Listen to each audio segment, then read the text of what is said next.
Warmest greetings in the name of our Lord and Savior, Jesus Christ. It is so wonderful to see you face to face and not look at the camera and wonder about you all. Thank God that we are able to be in church, in person. Now let us turn to a new chapter in Joshua, chapter 24. Chapter 24.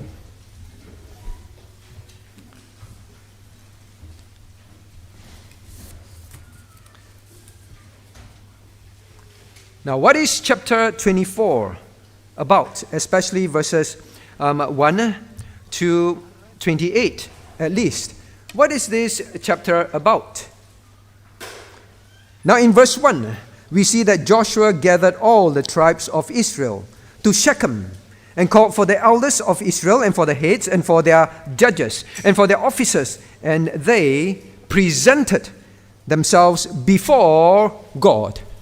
Now, what is this meeting about? This meeting is very different from the previous one in chapter 23. In chapter 23, it is simply Joshua calling them, Joshua stirring them, Joshua encouraging them, and Joshua warning them. But here, the people presented themselves to God at a place that was specifically mentioned, Shechem. And these were the leaders that were supposed to be there. This was an official meeting with God. It was not a preaching session of Joshua to the people. This is about God saying, come, come. Present yourselves before me. I have things to say to you. Now this chapter is about the renewal of the covenant. The recommitment of the people to the covenant with God. How do we know that? How are we going to study this chapter? The place chosen, Shechem. The things that God brought up was about His promises that He fulfilled with His people. And then in verse 14, now therefore, verse 14, fear the Lord and serve Him in sincerity and in truth, and put away the gods which your fathers served on the other side of the flood and in Egypt, and serve ye the Lord. God will talk about what He has done. He kept His promises in the covenant. Now He will say to His people, now you make sure that you do your part as well. I have done everything to bring you into this land. And now you have this way ahead of you to live out and fulfill your covenantal purpose, which I have never failed you. So how are we going to study this chapter? Verses 1 to 5. Then verses 1 to 5 is about God's reminder to them about how He has led them all the way. That is why the title today. What is the purpose of God leading your life? Verses 1 to 5, God led them all the way, and He said, this is how I have been leading you in the covenant. Then verse 14, now therefore, you fulfill your covenantal part. Then verses 6 to 13, we'll see next week. God will mention another part of things that He has been doing. Then verse 14, you make sure that you, knowing all these things, what I've done in the covenant with you, now fear, now you serve, put away other gods. All right, so this is about the renewal of the covenant. Now they are in the land. God says, gather officially. Now, just like, some people, when they have been married for many years, maybe 20 years, 30 years, 40 years, 50 years, they also renew their covenant. What is the meaning of renewing covenant? It is not another covenant. It's not marrying someone else. They will have a church, what I guess they would call it, a blessing, right? Not a wedding, right? They've already been married. A blessing. What do? They reenact everything again, right? So they invite people, then they walk up the aisle, and they recall their vows. It's a recommitment That is what it is. So even at these weddings, there's the recounting of the blessings. That's why they call for it. And then there is a reminder of their purpose. Well, this marriage has a purpose. And then the renewal of their commitment one to another. So when we say this is the renewal of the covenant, and in fact you would see God across history of Israel, constantly at different points, He will say, gather, gather, time to renew the covenant. A constant reminder. So this renewal means is recounting of blessings and failures. Recount them, remember them. Reminder of the purpose. Renewal of the commitment between parties to that purpose. This is something that God does very often. Now, in fact, the fact that God called them to Shechem is very significant for covenant renewal. Now, why am I saying all these things? Why do I want to talk about Shechem? Because this is a historically significant place of covenant renewal and confirmation with God many times. Now, when, for example, in verse 4, he would mention in verse 3, Abraham, verse 4, Isaac and Jacob. Now he will bring Abraham, Isaac, and Jacob into the picture. Whenever the AIJ, right, we always call it the AIJ, it refers to the covenant. These were the patriarchs of the covenant. And this location is significant. Now, what was Shechem significant for? When God called Abraham out of the Ur of Chaldees, now He made promises to Abraham. You leave, and I promise you these things. Now there it started. But God will lead him through Canaan, as you have seen. He did say that. Now look at verse 3. He says, I led Abraham throughout all the land of Canaan. Now one of the places that God led Abraham to was Shechem. And it was at Shechem that God confirmed His covenant with Abraham. So He have already made a covenant with Abraham, but Shechem was a place of renewal. He took the initiative. I will renew, in other words, I will now recount, remind, and I will commit and confirm with you that you are in covenant with me. Do not doubt that. So Shechem to the Israelites was very significant whenever they think of Abraham. So when they were called to Shechem, that would be what they're thinking about. Oh, this must has something to do with the covenant. Abraham, Isaac, Jacob mentioned, definitely about the covenant. Now, not only that, now that was also the place where Jacob would build his famous, dig his famous Jacob's well.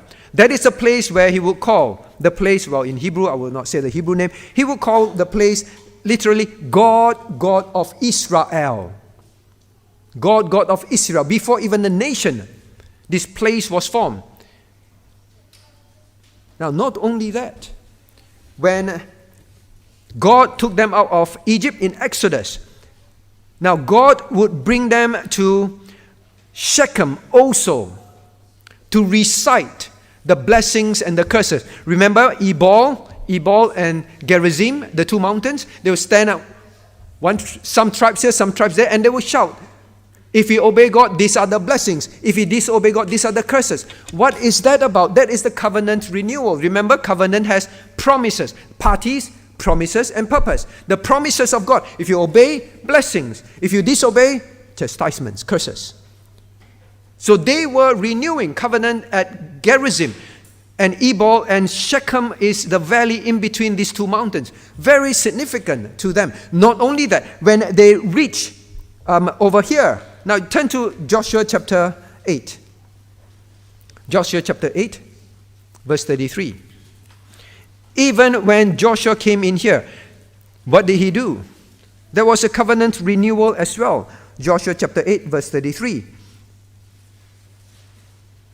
And all Israel and their elders and officers and the judges stood on this side of the ark, on the other side before the priests of the Levites, and bare the ark. And what did they do?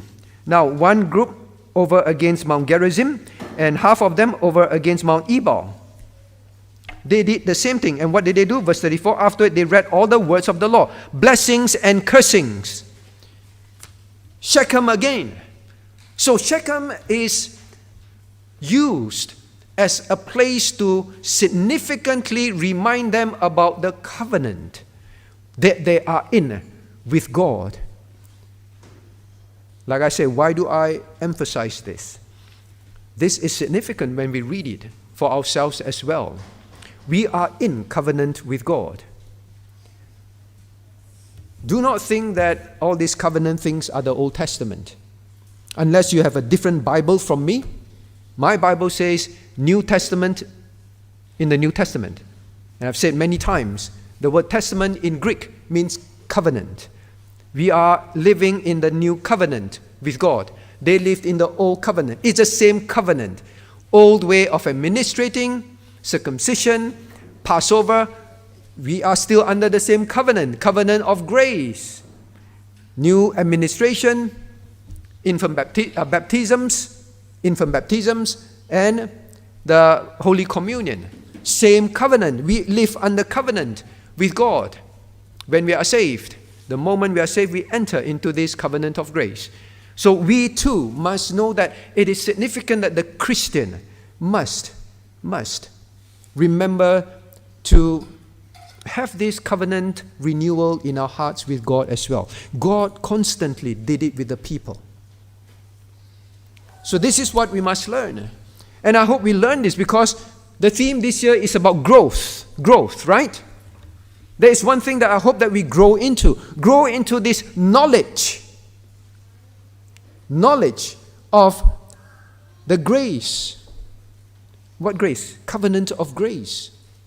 The knowledge of Jesus Christ, the Lord whom we are in with covenant in. I hope that we grow into this.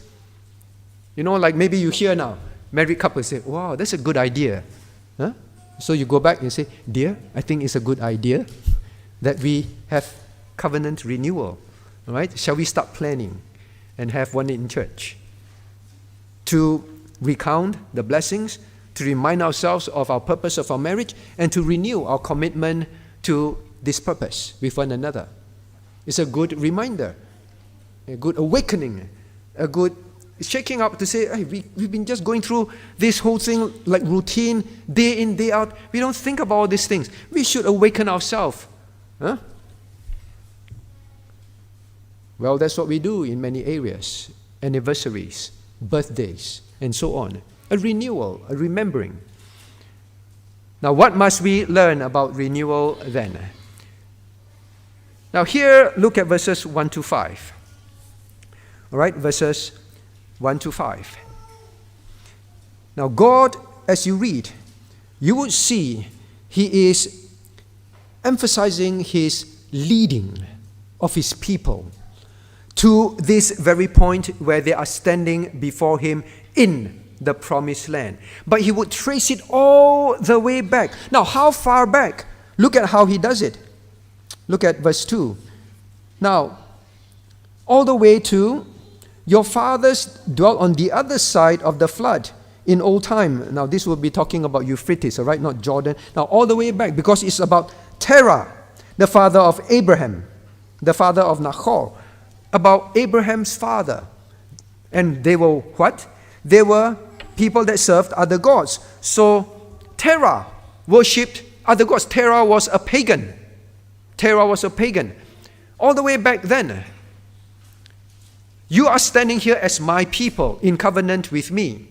The only reason why you are my people, and I call you my people, is because you are in covenant with me. The reason why you call your husband or wife is because you are in covenant, right? So he said, the reason why you are my people standing here before me is because.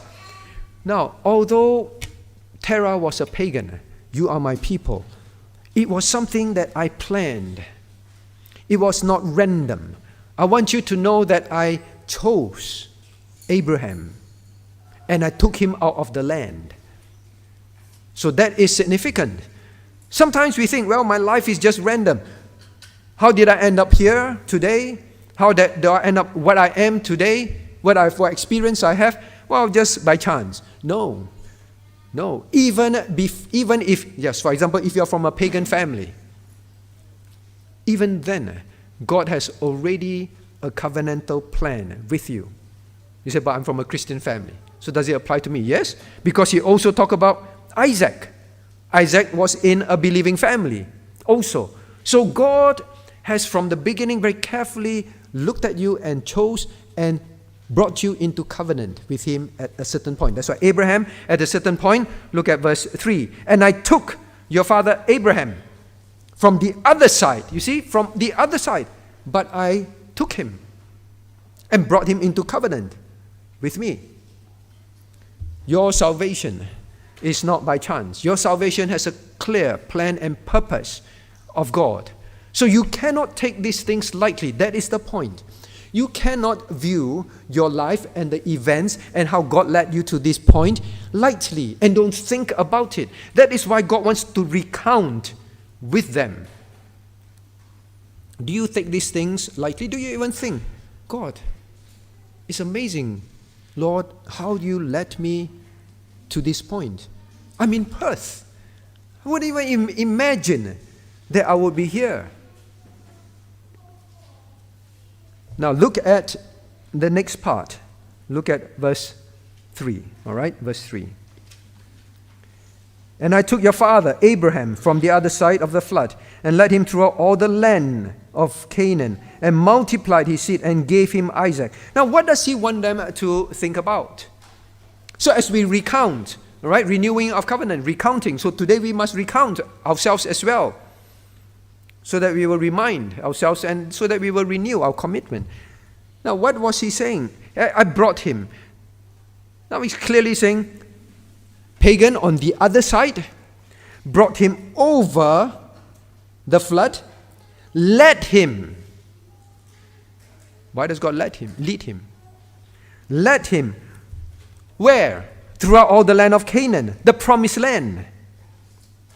And then multiplied his seed. Many things can be recounted. Why does God want to select this? You know, many other details occurred.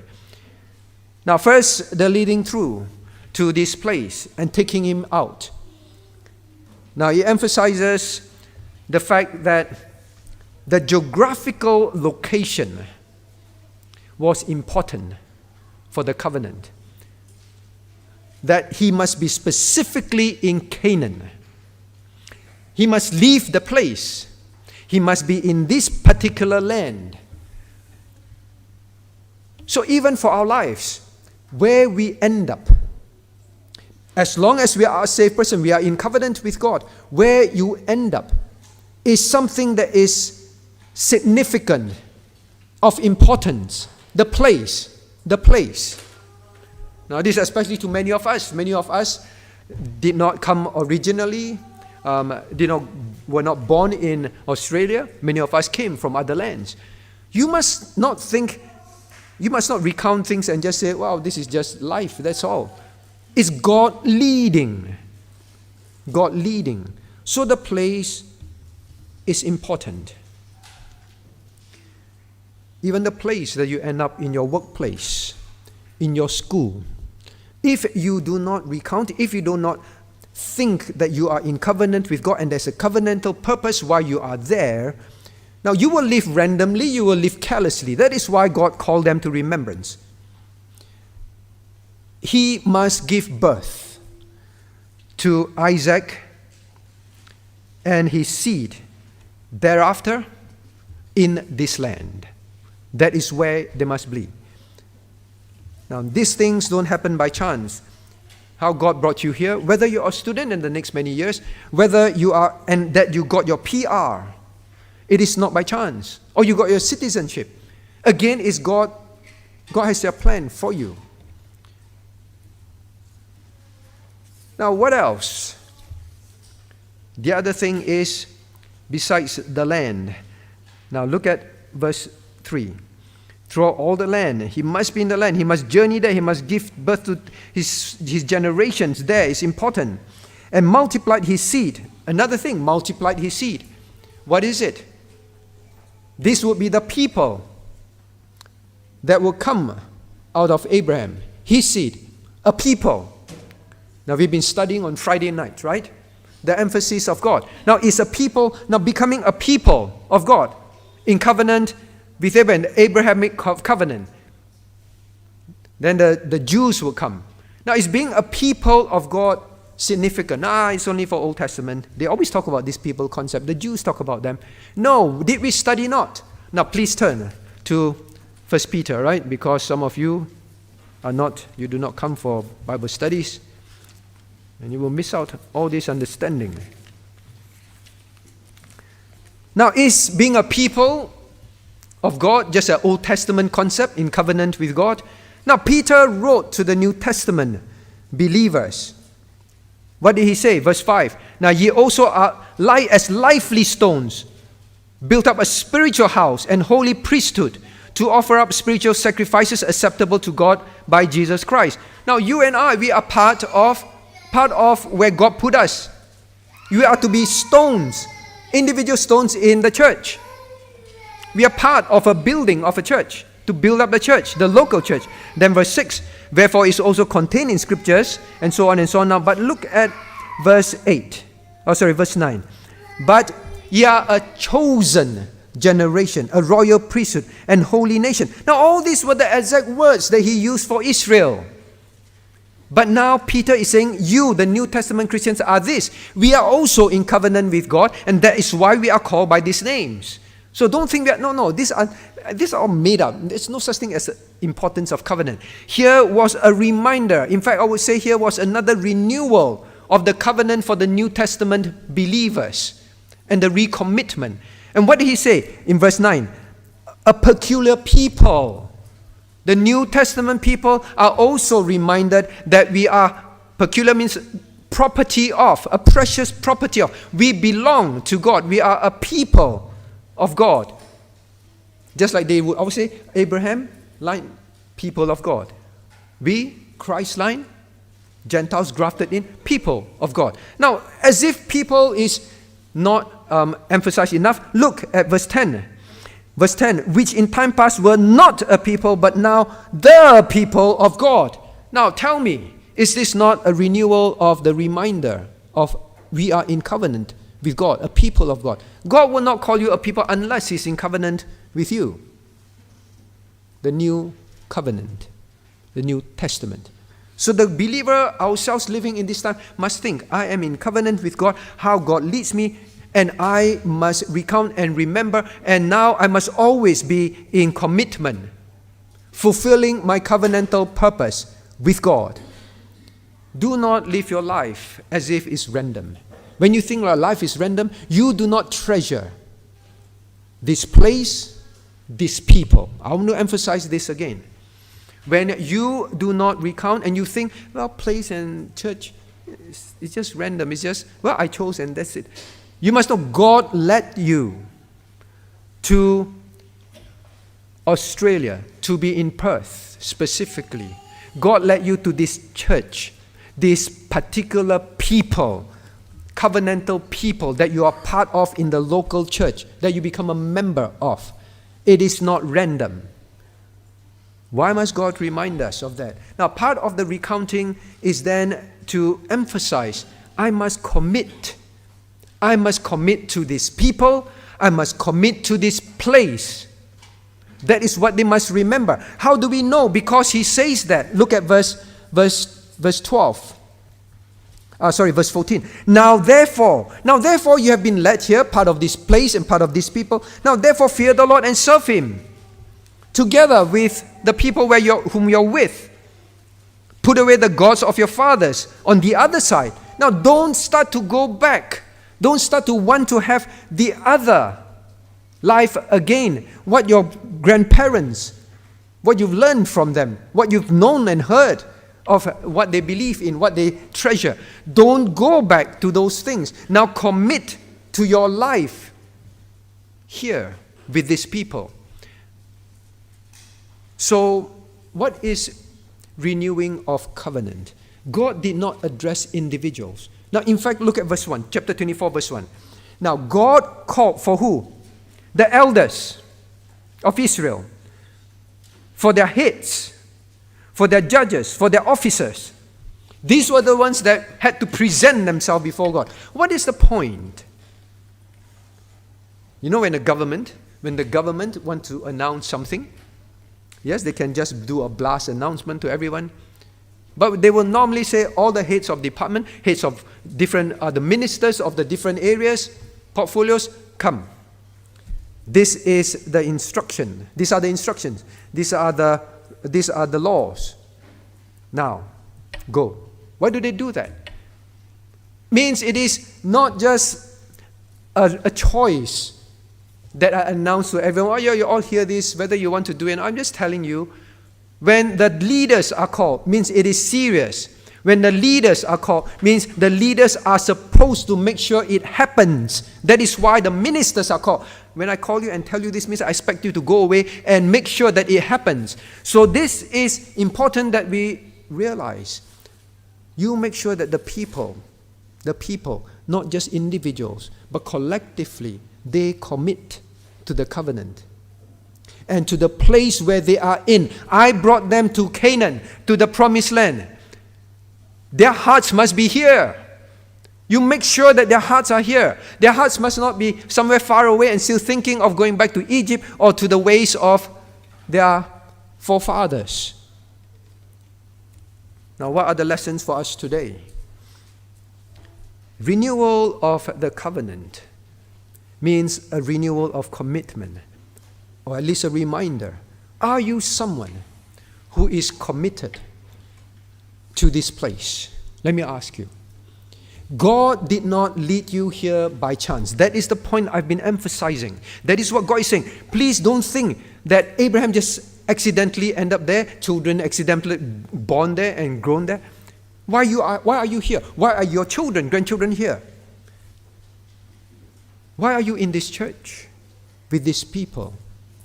Do you have a commitment to the people here, to the church here? Let's start with church. I would like to call in Peter's reminder of the covenant. He said, you are lively stones. What was the reminder? You cannot think that you are not part of the church. The building up of the church requires the individual's bricks to be plugged in.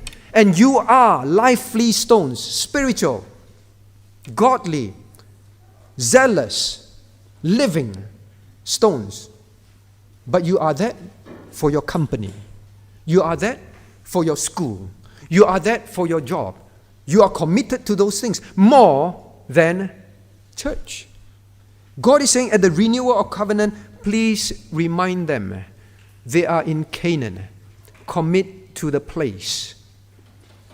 Don't think of going out of this place. Sometimes when we don't understand this, we don't grow into this understanding. Although we may be here, but we keep thinking, actually it's nicer to be back in Singapore, Malaysia, whatever it is. I think it's nicer to be there. Then you fail in your commitment. Or some would come to church, but their commitment is not here.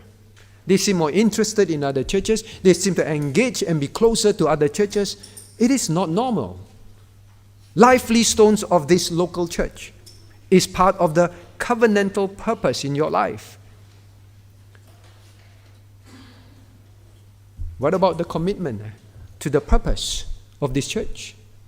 We must think collectively. We must not think individualistically. They were a people, not individuals. The tribes were part of Israel. We must think of the purpose, the direction of the church. Not say, if this is not suitable for my direction, I'll leave.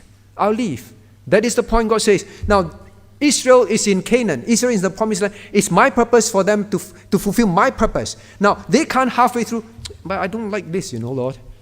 Okay, Lord, I think I will leave, all right? I'll just go back to Egypt. I'll go somewhere else. Live with some other people. No, it's a commitment. Just like the marriage renewal, a commitment to one another and to the purpose. So are you someone who is committed to this church? That is part of your covenantal renewal. If not, it is time to learn that, time to grow in that, time to ask, yes, I have not been. I disappear, I don't care. Now this commitment is commitment, concern, and contribution. Commitment, concern, and contribution. Not only commitment, there is a concern. There is a care. I don't care what's happening in church. I don't care about the building fund. I don't care about these things. I'm just here to live myself. Everything that God led me, just by chance. No, the fact that you are in this church is that God says, now you be concerned with the work of the church here. And you contribute. Lively stones are not just stones. They are lively. They contribute. Then he talked about your royal priesthood. You have priestly duties. You have priestly duties. All right, so all these things must be in our minds. And not only that, commitment to the people. The people. Is your heart with the people of BPCWA? Or with your old church? Or with other people, your friends outside? Are you more concerned about your relatives? Now, I'm not saying we don't be concerned with relatives and friends, all right? But the commitment and concern and contribution must be different. God did not lead them there. And then for them to be just going back to always doing their own things and be more concerned about other things. No, they were supposed to be concerned with one another, fulfilling God's covenantal purpose. That is what it is. So when you begin to think, actually not. You know, when I'm asked to do evangelism, the people that immediately I think about are people in my own country, where I came from. I'm not saying that is wrong, that is good. I'm glad that you think of that. But is it one after another, after another, after another? You do not think about the people in Perth. You are led to Perth for a purpose. That's why I said, please forget some of those things. And he said, true, Lord, I have not been actually. I don't make effort. Now that I have to do personal evangelism, I don't make effort to think of how to reach people in Perth, my neighbors, my colleagues better, reach them better. My friends in school, I just kept thinking, grandma, grandpa, that's all. I'm not saying that you don't be concerned with them, you don't reach them. But you are called to Perth. You must remember that. You are called to this church. You must be concerned about the works and contribute to it.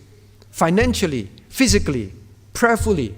That is why in one of the membership vows, I promise to give of my resources because it's part of being committed to the church. That is what it is. Learn and grow into this, all right? So if you've been someone that is being introvert, then be careful. Now, what else?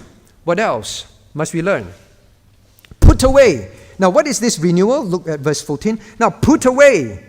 Verse 14, put away the gods which your fathers served on the other side of the flood and in Egypt, and serve ye the Lord. Put away. Now he says, your ancestors, they were pagans. And even your close ancestors in Egypt, they also worship idols. In the covenant renewal is a time to put away. Now, we studied in BBK this morning, idols doesn't necessarily mean just the physical statues of other gods, of other religions. We don't have that, clearly. But it's what they represent. What they represent, what values, what they teach. That is what it is. So when you begin to think, put away other gods, at my covenantal renewal, yes, today onwards, I want to have a covenantal renewal when I go home with God. I must put away other gods. Means you start to think, the things that you have learned in Singapore, in Malaysia, in whatever land you came from, those things there that were gods there, that I also fell into, that my parents had, my grandparents had, that by the way they live, I somehow imbibed into my life. Now I am in Perth. God led me specifically to Perth to get rid of those things. I must not bring them over in Perth with me and to my family. So what am I talking about? For example, now last night I was preaching to people in Calvary Pandan at the Adults Fellowship, and I remember something. Now in Singapore, there are some things that are pretty much gods to us. All right? Some of them can be the importance of children's success, education, ECAs, and all that. Some can be, there's this big one. Every year, there must be one major holiday. US, Europe, somewhere far away, somewhere major. All right? It's very common. Every family must have that, by and large. If you're richer, at least two. Right? So that is what drives them. That is their idol. Even for Christians. Do you carry that over here?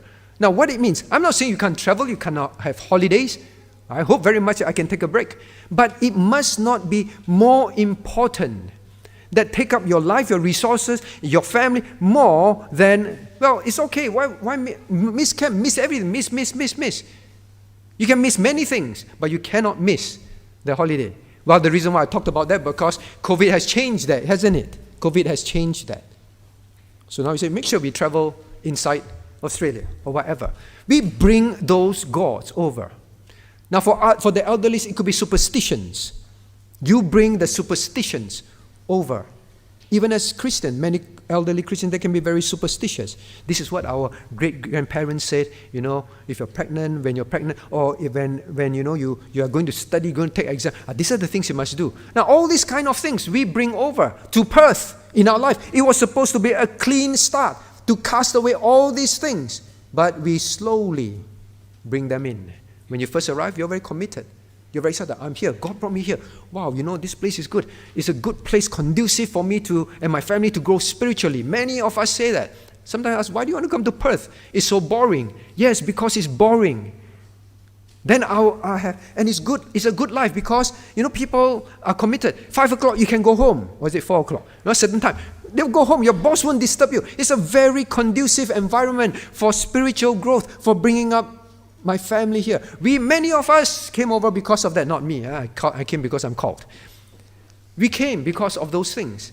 And then, over time, because you don't renew your covenant, slowly these things creep back in. The gods on the other side of the flood, they come back into your life.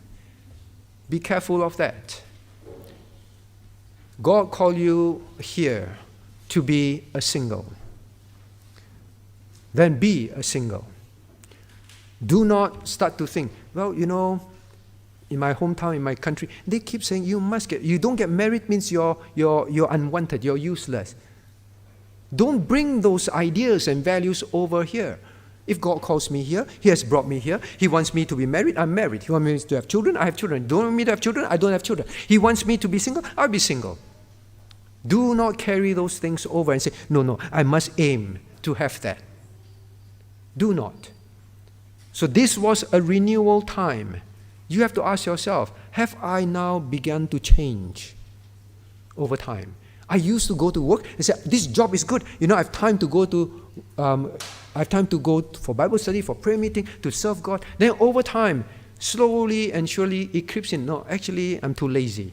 I want to use those time for more exercise, for more holidays, for more this and that, for myself. So God says, renew your covenant. It's important. Just like, all right. So now we move. We move to other things. Now, what about, so place. So remember, place and people. Ask yourself that today. Renew your commitment. Now the next one. All right, we move to verses 4 and 5. And I gave Isaac, Jacob and Esau, and gave unto Esau Mount Seir to possess it, but Jacob and his children went down into Egypt. Now, what is this about? Why does God want to call it out? Why does God want to call it out?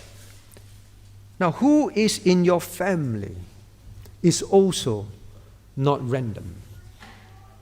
The fact that you have children, if God calls you to marriage, is God's leading, is God's arrangement. Look at how He puts it. Just like in verse 3, I took your father Abraham He said, I brought him to a specific place. And verse 4, I gave. Now, in fact, from here onwards, you see it's interesting. Look at verse 3. I took. Verse 4, I gave. I gave. Verse 5, I sent. I plagued. I did. Verse 6, I brought. And so on. Now, what is God saying? He wants you to know. Now, I was very specific, and it was me who planned out certain details and brought things to pass in your life, the events that came into your life. I planned it very carefully. Now, these are people who are just standing there, and these are things that happened a long time ago. But God says, now, please know, even the long time ago things that happened, I was the one who purposely led you into this situation. Now, if you're in a situation where you have children, I gave Isaac, Jacob and Esau. What is it about? Now, when you have children in your life, it's part of the covenantal purpose. Isaac was part of the covenantal purpose of God for the people of Israel. That's why it's always Abraham, Isaac, Jacob. So he say Isaac and also Jacob about the covenant. When you have children, when you bring them up for infant baptism, when I interview you, you remember, oh, it's about the covenant, claiming the covenantal promises of God, right? You must renew your covenant with God.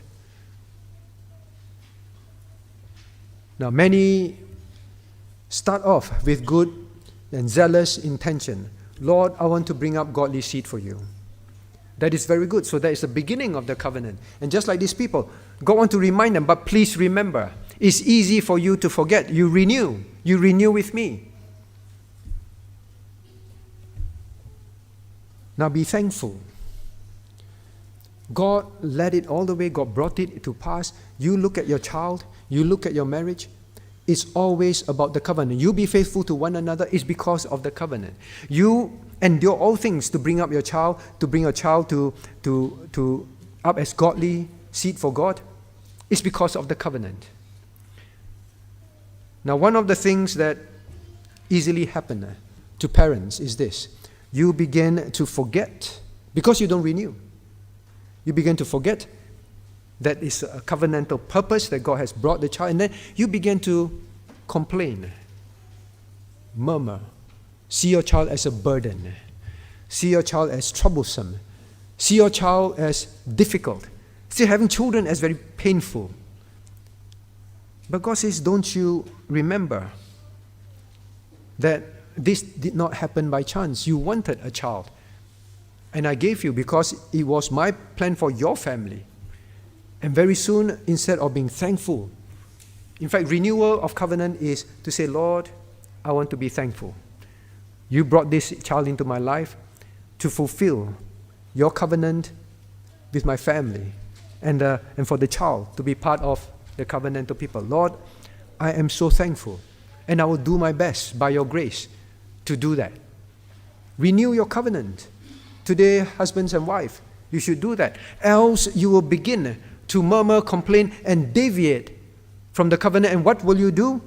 You will break covenant instead of serving God. You begin to serve your child. You begin to serve how the world wants your child to be brought up.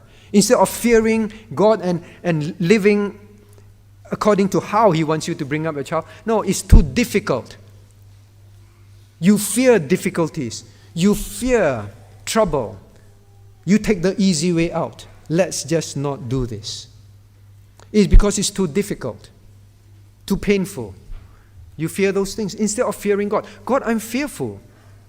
Look at verse 14. Fear Him. That's what you're told. Fear Him. Renewing of covenant is fear Him. Means to say, God, I'm so fearful. You of all the people, put this child in my arms. Lord, I am so fearful that I fail you. And I'm so fearful that I forget the covenantal purpose. I'm so fearful. We forget that very soon. And God, I am so fearful. You did all these things in my life. Led me to this stage where I have 1 child, 2 child, 3 child, how many child? Lord, I am so fearful. I forget why. Lord, you did all these things. I am fearful that I failed you. I'm not fearful of difficulties anymore. I am fearful of failing you with this life in my hand. That's why I say renew the covenant. It's good. It brings your mind to the right fear, reminders. Or are you fearful? Or we see further. Now, he talks about, I gave Esau Mount Seir to possess, but Jacob and his children went down into Egypt. Now, what is he talking about?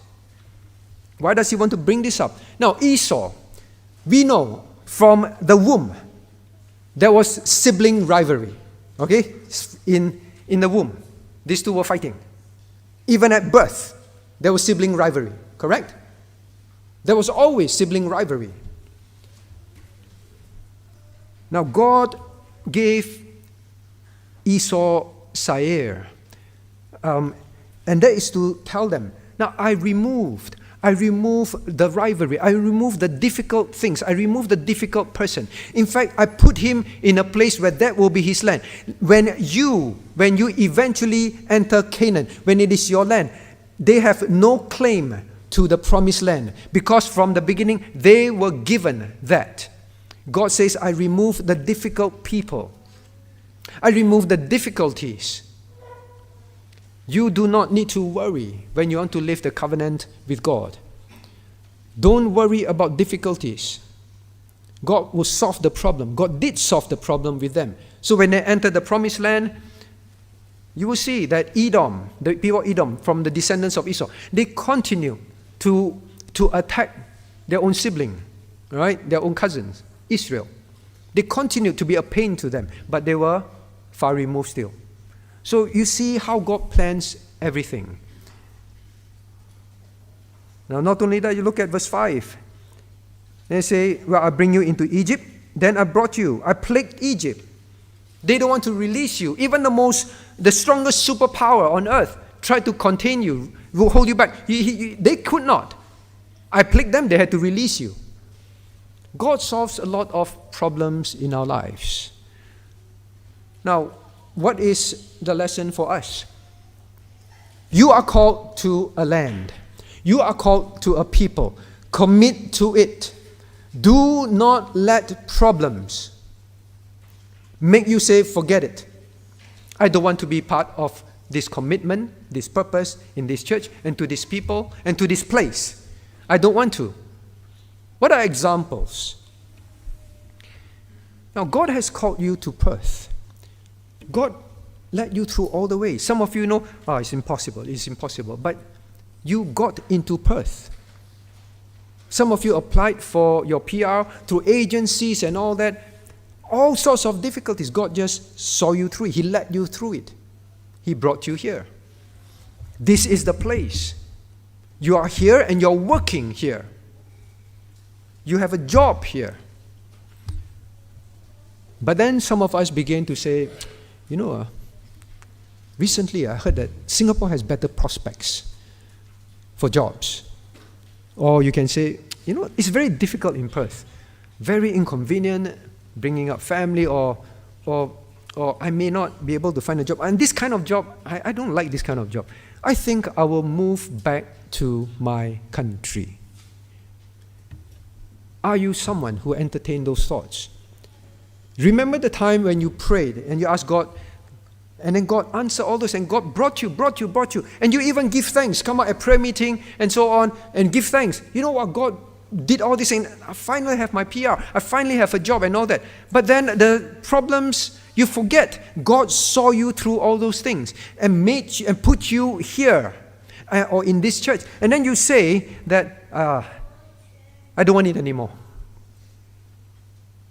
Like a parent, put you through education, go through planning, spending, removing difficulties, sweat and perspire to help you. Then you finally get here, and then you're studying halfway. Mommy, Daddy, I don't want to study anymore, I want to go back. It's that kind of things. This covenant renewal is the reminder. The reminder. So covenant renewals are very important. We need to do that. Maybe sooner than we realize. Or it could be parenting. Too difficult. I don't have relatives here. You know, my sisters, my brothers in Singapore, so nice. Grandparents are all around, aunties and uncles helping.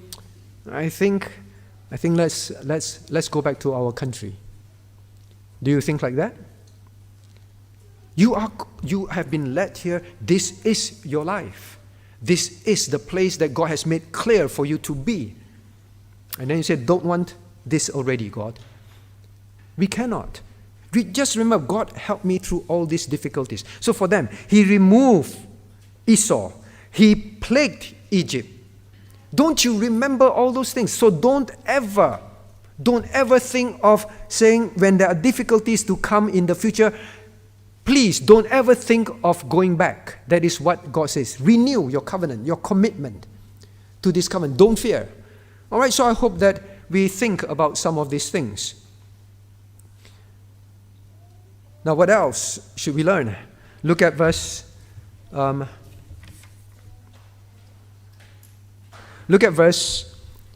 5. I sent Moses and Aaron, and I plagued Egypt according to that which I did among them, and after it brought you out. Now, what is it about? Moses and Aaron. So he talked about Egypt. I took you out of Egypt. Now why did he say, I gave Esau that place, but I brought Jacob into Egypt? Now what was Egypt for? Egypt, we know. Why were they there and God had to plague the Egyptians to release His people? Egypt was, as we always study, the womb for Israel to grow into a people. Because for God to fulfill the covenant and to bring them into the land, and they will be a witness in the land, they need to be a nation. We studied that over and over again. They need to be a nation. Bringing them to become a nation, to be a witness, was His covenantal purpose. Now, to be a nation in its people. So God said, I sent Esau there, but I led you into Egypt. And I had to plague Egypt to release you, because you need to grow, they blossom. They had so many people until the Egyptians couldn't control their birth and were afraid. They just had a population boom in Egypt. So the people were formed. And God says, now, see, you're in the land, right? You're standing before me. You're in this promised land. You're standing. And I also gave you the land. So to be a nation, you have people. You need to have land, right? And what's the third one? We have learned the constitution. The law for the land. This morning we learned 3 kinds of law. The law for the land. Aaron and Moses. Now they were leaders that God brought to complete the covenant. They were leaders that God will use to establish the constitution. Isn't it true? God used Moses to establish the 10 commandments. That was their law, their constitution. And in the book of Leviticus, so many laws were given. So from the first few books, God is saying, you have the people, you have the land, and Moses was used to write the first 5 books, and the constitution of the land was fixed. So God says, I did all this to fulfill the purpose. God brings leaders to lead.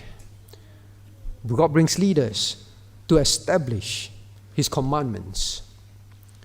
In the renewal of the covenant, you must remember that as well.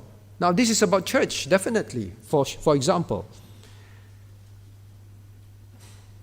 when God brought BPCWA through 35 years, we say we give thanks to the ups and downs, through